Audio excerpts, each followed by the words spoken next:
ఎప్పుడో మసాలాలు తిని తిని బోర్ కొట్టిందని చెప్పేసి అమీర్పేటలో ఉన్న రాజమండ్రి రోజ్ మిల్క్ సెంటర్కి అయితే వచ్చేసా. ఇక్కడ చాలా రకాల ఫుడ్లు అయితే దొరుకుతాయి, కానీ నాకు అన్నింటిలో బాగా ఇష్టమైనది మాత్రం ఈ బొబ్బట్టే. ఈ పేరుని మీరు చదువుకోండి, నేనైతే చెప్పే ఓపిక అయితే నాకు లేదు ఇప్పుడు ప్రస్తుతానికి. ఇక్కడ మనోడు వేడివేడిగా బొబ్బట్లు అయితే తయారు చేస్తున్నారు, అప్పటికప్పుడే వేడివేడి కాలుతున్నారు. వీళ్ళు స్నానం అయితే ఎప్పుడు చేశారో తెలియదు, కానీ బొబ్బట్టు మనకి ఇప్పుడే చేస్తున్నారు. బొబ్బట్టు మీద పాలకాయ వేసి చేతిలో పెడుతుంటే అబ్బాబ్బా స్మెల్లే మామూలు లేదు. మనది అట్లనే కొంచెం పెద్దది కాబట్టి, అదే కడుపు పెద్దది కాబట్టి 2-3 అయితే తీసేసుకున్నా. ఇక వేడివేడిగా ఉన్న దాన్ని తిప్పుతుంటే తిరగట్లేదు చేతికి, అయినా సరే ఎట్టగట్ట చింపా.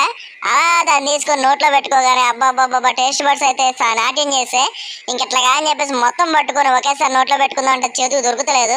అయినా సరే పట్టుకుని తింటే నాతో పాటు నాకు అడ్డం కూడా సగం తింటుంది అది కూడా. ఇట్లాగా అని చెప్పేసి ఇంకో బొబ్బట్టు మొత్తాన్ని పట్టుకొని గప్ప గప్ప నోట్లో పెట్టుకుని ఒక బయట కొరికేసరికి ఆహా, దాంట్లో ఉన్న స్వర్గం కనపడింది. ఇట్లా కాదని చెప్పేసి మొత్తం కలిపి నోట్లో పెట్టుకుని ఒక్కటే బొబ్బట్టుని 2 ముక్కలు తినవతల పడేసా. ఇంకా సెట్ ఈ రోజుకి.